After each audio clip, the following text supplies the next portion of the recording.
What's up, everybody? So I'm going to do a quick trade recap. Made about $863 today. So starting off on the 1 hour time frame, I was pretty bullish pre-market up until we took this 1 hour high. We took this just before market opened. So I wanted to wait for a little bit more confirmation to see if we were going to go and take this 1 hour fair value gap. Just because this is a super obvious fair value gap, it would have been possible that we got a rebalance and then displacement towards this 1 hour fair value gap, but that didn't end up happening. So I did have both of these two sell side levels marked as well. So we had this 1 hour low, and then we also had London low as well. So those are both good draws on liquidity. Once market opened, we pretty much sold off. Now, this is obviously super bearish, right? We're clearly displacing towards this sell side draw on liquidity. So what am I waiting for now? Some sort of retrace and then displacement towards this sell side draw. We also had really good trendline liquidity here as well that I wanted to get ran. So we got that retrace and then good displacement down, but I would never take a trade like this. And the reason for it is because we have equal highs right at your stop loss.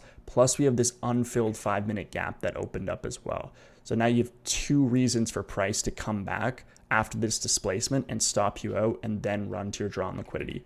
So in order to take a continuation trade, you want your stop loss to be in a place that price should not retrace to unless your draw on liquidity is wrong. In that case, it would have to be this 5-minute fair value gap because we have equal highs here and this unfilled 5-minute. So I was willing to be patient and wait to see if this happened. If it ran right to the draw on liquidity here, then it's just part of the game and you have to, be patient and wait for the actual A+ setups to happen. So luckily price did end up coming back. It looked like we were going to displace towards that draw on liquidity, but it reversed and then ended up coming in and tapping into that 5-minute gap, just like I said, ran these equal highs, tapped into the 5-minute. And now this is where I entered mid candle. So as you see, we get this beautiful V-shaped reaction out of this 5-minute gap. I entered, if you look on the 30-second here, I entered around here. So the 30-second closed and then we had good displacement through that. So I entered mid candle before the 1-minute closed, targeting just 1-to-1 around this low here on the 30-second and the 1-minute. Obviously, you can extend your take profit all the way to the high time frame draw on liquidity, which I'll do if it's a little bit closer, but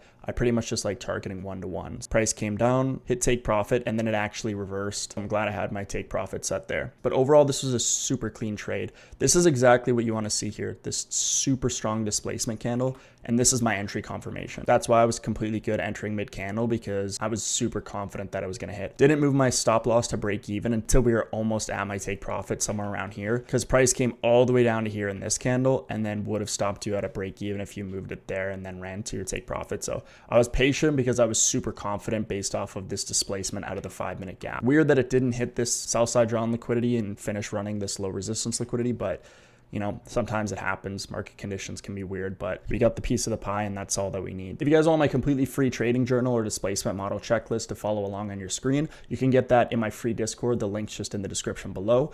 With that being said, you guys enjoy the rest of your day and we will see you in the next one.